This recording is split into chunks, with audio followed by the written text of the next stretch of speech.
Hello students, welcome to your new class. आज के class 7 lesson 6 Robert Louis स्टिभेनसনের लेखा द ভ্যাগাবন্ড এই পোয়েমটি পড়াবো। কবিতাটির প্রত্যেকটি ওয়ার্ডের মিনিং এবং তার বেঙ্গলি ব্যাখ্যা আমি সুন্দর করে দেব, তাই তোমরা ভিডিওটা ফুল ওয়াচ করো। ভিডিওটি ভালো লাগলে একটি লাইক করে দিও এবং চ্যানেলটি অতি অবশ্যই সাবস্ক্রাইব করে নিও। তাহলে চলো ক্লাসটি শুরু করি। দ্য ভ্যাগাবন্ড, ভ্যাগাবন্ড কথার মানে হচ্ছে ভবঘুরে, যার নির্দিষ্ট কোনো আস্তানা নেই, যে বিভিন্ন দিকে যেদিকে চোখ যায়, যেদিকে দু চোখ যাবে সেদিকেই ঘুরে বেড়াবে, তাকেই বলা হচ্ছে ভ্যাগাবন্ড, ভবঘুরে। যে উদ্দেশ্যহীনভাবে ঘুরে বেড়ায়, যার নির্দিষ্ট কোনো বাড়ি নেই, কোনো কাজ নেই, যেদিকে খুশি সেদিকে যায়। রবার্ট লুইস স্টিভেনসনের লেখা। লেট স্টার্ট, চলো শুরু করি। এখানে কবির সম্বন্ধে একটা সংক্ষিপ্ত বিবরণী দেওয়া রয়েছে, সেটা আগে পড়ে নিই। Robert Louis Balfour Stevenson, 1850 to 1894, was a Scottish poet, novelist, essayist, and a travel writer. Robert Louis Balfour Stevenson 1850 সালে জন্মগ্রহণ করেছিলেন এবং 1894 সালে তার মৃত্যু হয়েছিল। ওয়াজ ছিলেন আ স্কটিশ পোয়েট, একজন স্কটিশ কবি। স্কটিশ মানে হচ্ছে স্কটল্যান্ড দেশের যারা অধিবাসী তাদেরকে স্কটিশ বলা হয়। তিনি যেহেতু স্কটল্যান্ডের নাগরিক ছিলেন তাই বলা হচ্ছে স্কটিশ। তাহলে স্কটল্যান্ডের কবি, তাই বলা হচ্ছে স্কটিশ পোয়েট, নভেলিস্ট, ঔপন্যাসিক, এসেইস্ট, প্রবন্ধকার অ্যান্ড এ ট্রাভেল রাইটার এবং ভ্রমণ কাহিনী লেখক। His famous works include Treasure Island, Kidnapped and the Strange Case of Doctor Jekyll and Mister Hyde. তার বিখ্যাত কিছু লেখার মধ্যে উল্লেখযোগ্য কি কি? ট্রেজার আইল্যান্ড, কিডন্যাপড এবং the Strange Case of Doctor Jekyll and Mister Hyde, এগুলো হচ্ছে তার বিখ্যাত লেখার মধ্যে কিছু উল্লেখযোগ্য। এবারে দেখো কবিতাটিতে কি রয়েছে। লেটস রিড, চলো পড়ি। Give to me the life I love, let the lave go by me, give the jolly heaven above and the byway nigh me, give to me the life I love, give মানে দাও, to me আমাকে দাও, the life জীবন, I love আমি ভালোবাসি, আমি যে জীবনটা ভালোবাসি সেই ভালোবাসার জীবনটা তুমি আমাকে দাও। মানে কবি এখানে ঈশ্বরের কাছে প্রে করছেন, প্রার্থনা করছেন যে তিনি একজন যাতে ভবঘুরের মতো জীবনযাপন করতে পারেন। তার ইচ্ছে হয়েছে, তাই তিনি এই তার মনের ভাবটা তিনি এই কবিতার মধ্যে প্রকাশ করেছেন। যে ভ্যাগাবন্ডের জীবন যেভাবে হয়ে থাকে, ভবঘুরের জীবন যেভাবে হয়ে থাকে, সেইভাবে তিনি একটা জীবন চাইছেন। একজন ভ্যাগাবন্ডের জীবন কেমন হয় সেটাই কবিতাটা পড়লেই তোমরা বুঝতে পারবে। Give to me the life I love, আমাকে দাও দ্য লাইফ জীবন, আই লাভ আমি ভালোবাসি, আমি ভালোবাসি এইরকম জীবন তুমি আমাকে দাও। Let the lave go by me, let the lave, lave কথার মানে হচ্ছে জলধারা, স্ট্রিম, ছোট নদী, ছোট নদী বয়ে যেতে দাও, গো বাই মি আমার পাশ দিয়ে ছোট নদী বয়ে যেতে দাও। Give the jolly heaven above, give দাও, আর কি দিতে বলছে? দ্য জলি হেভেন, জলি মানে হচ্ছে আনন্দময়, খুব হাসি খুশি, আনন্দময়, পরিষ্কার। হেভেন কথার মানে হচ্ছে স্বর্গ, কিন্তু এখানে হেভেন কথার মানে হচ্ছে আকাশ।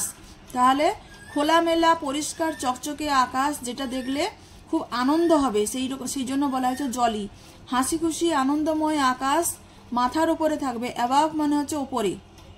তাহলে খোলামেলা পরিষ্কার আনন্দময় আকাশ আমার মাথার ওপরে দাও। And the byway nigh me, এবং দ্য বাই ওয়ে কথার মানে হচ্ছে সরু রাস্তা, সরু গলিকে বলা হচ্ছে বাই ওয়ে। নাই, নাই কথার মানে হচ্ছে নেয়ার, কাছে, আমার কাছে সরু গলির বা সরু পথ দাও যেটা আমার পাশ দিয়ে গেছে। Bed in the bush with stars to see, বিছানাটা কোথায় হবে? ইন দ্য বুশ, বুশ মানে হচ্ছে ঝোপ, ঝোপের মধ্যে আমার বিছানা হবে, যেখান থেকে কি হবে? উইথ স্টার্স টু সি, তারাদের, আকাশের নক্ষত্রদের আমি দেখতে পাবো ওই বিছানায় শুয়ে শুয়ে। তাহলে খোলা আকাশের নিচে ঝোপের মধ্যে যদি বিছানায় কবি শোন, তাহলে তিনি নক্ষত্রদের দেখতে পাবেন। Bread I deep in the river, bread মানে হচ্ছে রুটি, আই ডিপ মানে আমি ডুবাবো, ইন দ্য রিভার নদীতে। তার মানে কি বলছে? যে খোলা আকাশের তলায় আমি শোবো, যেখান থেকে আমি তারাদের দেখতে পাবো এবং যখন খাবার খাবো, ধরো রুটি, একখানা রুটি যদি তিনি পেয়ে থাকেন, তাহলে সেই রুটিটা তিনি জলে ডুবিয়ে সেটাকে নরম করে তিনি খেয়ে নেবেন। তাহলে তার ওই রুটি খাওয়ার জন্য অন্য কোনো জিনিসের দরকার নেই, অন্য কোনো খাবারেরও দরকার নেই, শুধুমাত্র নদীর জলে তিনি রুটিটা ডুবিয়েই খেয়ে নিতে পারবেন। There's the life for a man like me, এটাই হবে জীবন, for a man like me, আমার মতো একজন মানুষের এটাই হবে জীবন। There's the life for ever, এটাই হবে জীবন চিরকালের জন্য। তাহলে একজন ভ্যাগাবন্ডের লাইফ এইভাবেই হয়, কিন্তু কবি এখানে সেই ভ্যাগাবন্ডের জীবনটাই আশা করছেন তিনিও যাতে এইভাবে অতিবাহিত করতে পারেন জীবনটা। ফার্স্ট স্ট্যান্জাতে এটা বলা হলো যে ভ্যাগাবন্ডের জীবনটা কেমন হয়ে থাকে। সেকেন্ড স্ট্যান্জাতে কি রয়েছে? Let the blow fall soon or late. Let the blow, blow কথার মানে হচ্ছে আঘাত, তাহলে আঘাতকে আসতে দাও, সেটা কখন আসবে? ফল, ফল মানে পড়া, মানে আসা, এখানে আসার কথা বলা হচ্ছে। সুন তাড়াতাড়ি আসতে পারে, অর লেট অথবা দেরিতে আসতে পারে। তাহলে ভবঘুরে যারা হয়, যারা ভ্যাগাবন্ড হয়ে থাকে, তারা যখন, যাদের কোনো ঘর নেই, বাড়ি নেই, তাদের তো জীবনে অনেক কিছু সমস্যা আসে। সেই বিপদ বা সেই সমস্যাগুলো তাড়াতাড়িও আসতে পারে, আবার পরেও আসতে পারে, সেগুলো আসতে দাও। Let what will be over me, এটা হচ্ছে ওভার, আমার ওপরে যা আসবে আসতে দাও, মানে যেরকমই বিপদ, যেরকমই সমস্যা, যা কিছুই আসবে আমার উপরে আসতে দাও। Give the face of earth round, give the face of আর্থ, পৃথিবীর মুখখানা দাও, কোথায়? অ্যারাউন্ড, চারিদিকে। তাহলে আমার চারিদিকে শুধু পৃথিবীর মুখখানাই রাখো, তার মানে কি প্রাকৃতিক সৌন্দর্যকে তিনি তার চোখের সামনে যদি তিনি দেখতে পান, সেটাই তিনি চাইছেন। সমস্যা আসবে, আসুক, কিন্তু যদি পৃথিবীর সৌন্দর্যটাকে তিনি সবসময় উপভোগ করতে পারেন, এটাই তিনি বলেছেন। And the road before me, আর কি থাকবে? And the road before me, road মানে হচ্ছে রাস্তা, যে রাস্তা দিয়ে তিনি হেঁটে চলেছেন, সেই রাস্তাটা যাতে আমার সামনে থাকে, তাহলেই তো তিনি চলতে পারবেন। ওয়েলথ আই সিক নট, সম্পত্তি, ওয়েলথ কথার মানে হচ্ছে সম্পত্তি, ধনসম্পদ। তাহলে ওয়েলথ ধনসম্পদ, আই সিক নট, সিক কথার মানে হচ্ছে খোঁজা, সিক নট মানে আমি খুঁজি না, সম্পত্তি আমি খুঁজি না। হোপ আশা, আশাও আমি খুঁজি না। নর লাভ, না ভালোবাসা, তাহলে আমি সম্পত্তিও খুঁজছি না, আমি কারুর কাছে আশাও চাইছি না, না ভালোবাসা। নর a friend to know me, এমনকি একজন বন্ধুও চাই না যে আমাকে জানে বা চিনে, সেই রকম বন্ধুও আমার চাই না। অল আই সিক, শুধু আমি চাই, অল সমস্ত কিছুর মধ্যে, আই সিক আমি চাই বা আমি খুঁজি, সিক কথার মানে হচ্ছে খোঁজা। অল আই সিক, সমস্ত কিছুর মধ্যে আমি খুঁজি, কি খুঁজি? দ্য হেভেন অ্যাবাভ, মাথার উপরে যাতে এই আকাশটাই থাকে। And the road below me, এবং আমার সামনে যাতে ওই রাস্তাটি থাকে, যেটার উপর দিয়ে আমি চলতে থাকবো। এবারে থার্ড স্ট্যান্জাতে দেখো কি রয়েছে? Or let autumn fall on me, অথবা অটাম কথার মানে হচ্ছে শরৎকাল, শরৎকালকে আমার সামনে আসতে দাও। আমার সামনে মানে হচ্ছে আমার সময়, যখন তিনি কবি যখন যদি ভবঘুরের মতো ঘুরতে থাকেন, জীবন অতিবাহিত করেন, তাহলে তো সমস্ত সারা বছরের ঋতুগুলোই তো তার সামনে আসবে। এবারে অটামের সময়টা হচ্ছে ঠান্ডার সময়, সেই সময় যে অসুবিধাগুলো হয়ে থাকে সেই সময়ের কথা বলা আছে এখানে। আমাদের দেশে অটামের সময় শরৎকালের শেষের দিক থেকে ঠান্ডাটা পড়ে, এবারে বাইরের দেশগুলোতে শরৎকালের আগে থেকেই ঠান্ডাটা পড়ে যায়। তাহলে or let autumn fall on me, অথবা শরৎকালকে আমার সামনে আসতে দাও বা আমার কাছে আসতে দাও। হোয়ার, যেখানে আফিল্ড আই লিঙ্গার, আফিল্ড কথার মানে হচ্ছে মাঠের মধ্যে, আই লিঙ্গার আমি কিছুটা সময় কাটাবো, সেই সময় আমি কিছুটা সময় কাটাবো। হোয়ার আফিল্ড আই লিঙ্গার, যেখানে আমি কিছুটা সময় মাঠের মধ্যে অতিবাহিত করব। লিঙ্গার কথার মানে হচ্ছে অতিবাহিত, কিছু সময় অতিবাহিত করা, আর আফিল্ড কথার মানে হচ্ছে মাঠের মধ্যে। Silencing the bird on the tree, এবারে সেই সময় আর কি হয় না, গাছের ওপরে যে পাখিগুলো থাকে তারা নিস্তব্ধ হয়ে যায়, মানে পাখিরা আর ডাকাডাকি করে না, গান করে না। সাইলেন্সিং নিস্তব্ধ হয়ে যায়, চুপ করে যায়। The bird on the tree, গাছের ওপরে পাখিরা স্তব্ধ হয়ে যায়। আর কি হবে? বাইটিং দ্য ব্লু ফিঙ্গার, মানে এতটাই ঠান্ডা পড়বে যে আঙুলগুলো ঠান্ডায় জমে নীল রং ধারণ করবে, সেই নীল আঙুলগুলোকে তখন কি করব আমি? কামড়াবো। বাইটিং দ্য ব্লু ফিঙ্গার, নীল আঙুলটাকে আমি কামড় দিই। White as meal the frosty field, ঠান্ডাটা এতটাই পড়ে মাঠের মধ্যে সমস্ত মাঠময় ফ্রস্টি হয়ে যায়, মানে বরফে ছেয়ে যায়।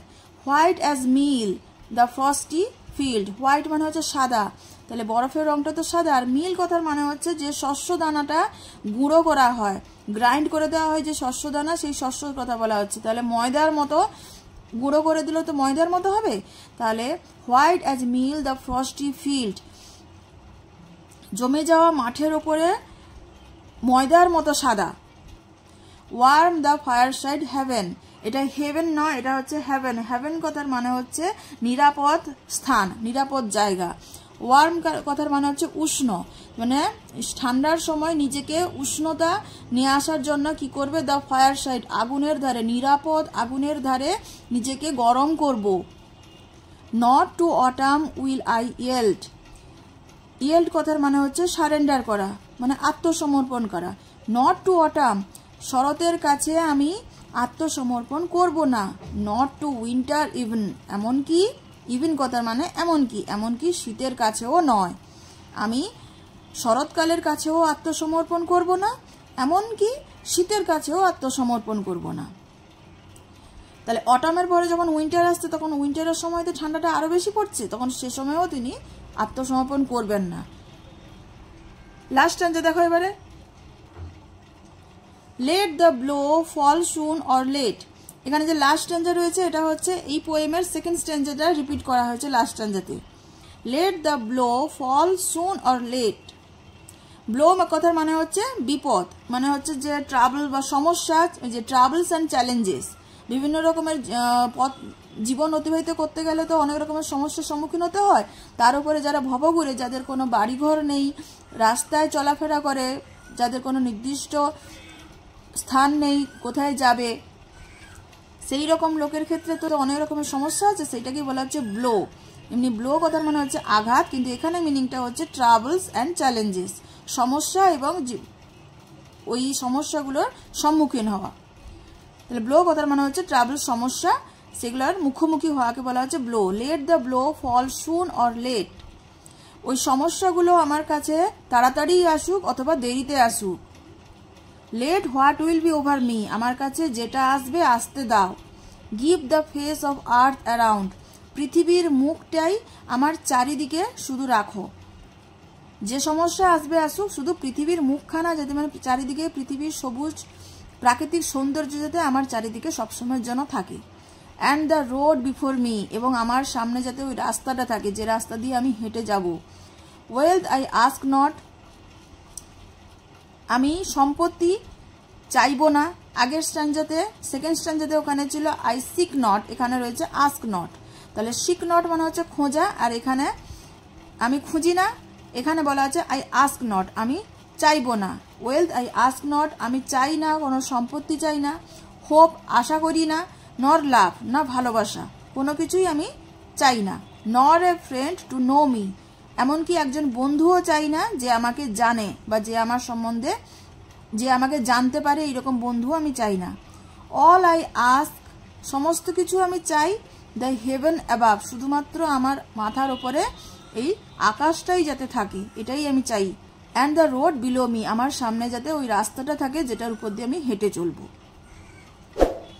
সেই পথটি যাতে আমি পেয়ে থাকি। তাহলে এখানে কবি বললেন যে ভ্যাগাবন্ডের লাইফটা কেমন হয় ওটা তিনি বুঝিয়ে দিলেন। আশা করছি তোমরা সকলে এটা বুঝতে পেরেছো। And thanks for watching the video. দেখা হচ্ছে নেক্সট ভিডিওতে।